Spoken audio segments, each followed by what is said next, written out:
Hello friends, क्या आप जानते हैं सभी मुगल शासक में एक ही ऐसा शासक है जिसको भारत की आज़ादी से जोड़ते हुए सम्मानित किया जाता है, क्योंकि 1857 में जब स्वतंत्रता की क्रांति पूरे भारत में फैली हुई थी तब वास्तव में सभी धर्मों के लोगों व राजा महाराजाओं ने बहादुर शाह जफर को अपना नेता माना था और उनके नेतृत्व में अंग्रेजों के खिलाफ बगावत की थी। स्वागत है मेरे YouTube चैनल पर। आज हम बहादुर शाह जफर के विषय में जानेंगे। सच तो यह है कि हमने आजादी का ऐलान किया और यह कहा कि हम तुमको हिंदुस्तान की तकदीर का मालिक नहीं बनने देंगे। और क्या यह भी सच नहीं है कि तुमने अपने आप को बादशाह हिंद मशहूर किया? बादशाह हिंद तुम हैं। बहादुर शाह जफर का जन्म 24 अक्टूबर सन 1775 ईस्वी को दिल्ली में हुआ था। बहादुर शाह अकबर शाह द्वितीय के पुत्र थे व उनकी माता लालाबाई हिंदू परिवार से थी। और जब हमने लुटने से इनकार किया तो कहते हो कि हम बागी हैं।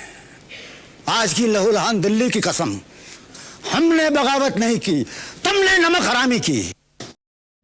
1857 में स्वतंत्रता संग्राम शुरू होने के समय बहादुर शाह जफर 82 वर्ष के बूढ़े व्यक्ति थे।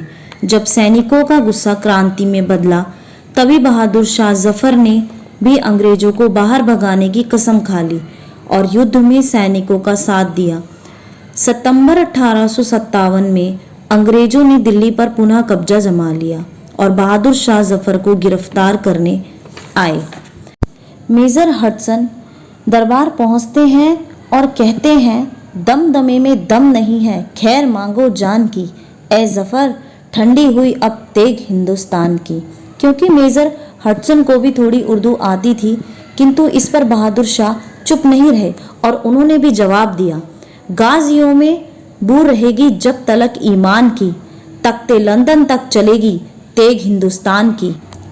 आखिरकार अपने देश से प्यार तो सभी को होता है। वह हिंदुस्तान में जन्मे पले बड़े हुए व शासन भी किया, जिसके कारण उनका लगाव हिंदुस्तान से कभी कम नहीं हुआ। वह चाहते थे कि उन्हें हिंदुस्तान में ही दफनाया जाए, किंतु उन्हें यह भी रास ना हुआ। इस बात का अंदाजा हम उनकी इस कविता से लगा सकते हैं। लगता नहीं है दिल मेरा उजड़े दयार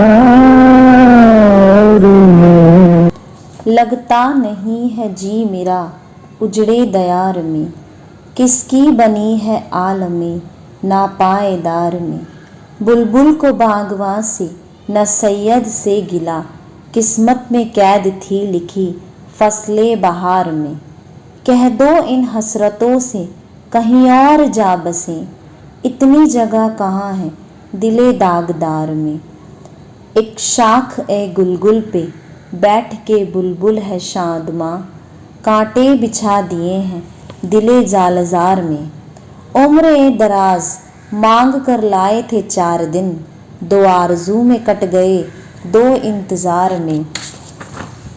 दिन जिंदगी के ख़त्म हुए शाम हो गई, फैला के पाँव सोएंगे कुंजे मज़ार में। कितना है बदनसीब ज़फ़र दफन के लिए, 2 गज ज़मीन भी ना मिली कुएं यार में। मुल्क से अंग्रेज़ों को भगाने का सपना लिए 7 नवंबर 1882 को उनकी मृत्यु रंगून बर्मा में हो गई। उनके दफन स्थल को आज बहादुर शाह जफर दरगाह के नाम से जाना जाता है। हिंदुस्तान, पाकिस्तान व बांग्लादेश में उनके सम्मान पर कई सड़कों के नाम रखे गए, जैसे बहादुर शाह जफर मार्ग। ओल्ड ढाका स्थित विक्टोरिया पार्क का नाम बदलकर बहादुर शाह जफर पार्क कर दिया गया। जिस दिन उनका निधन हुआ उसी दिन उनके बेटों व पोतों को गिरफ्तार कर गोली मार दी गई। 1849 में लॉर्ड डलहौजी द्वारा यह घोषणा की गई कि बहादुर शाह जफर की मृत्यु के बाद राजा के परिवार को किले से बाहर कर दिया जाएगा और उन्हें दिल्ली में रहने के लिए स्थान दिया जाएगा। यह साफ किया गया कि इनके बाद कोई मुगल शासक सम्राट नहीं बनेगा बहादुर शाह अंतिम मुगल शासक हैं। इस प्रकार बाबर द्वारा स्थापित मुगल साम्राज्य का पतन हो गया। Thanks for watching this video. Like, subscribe and share.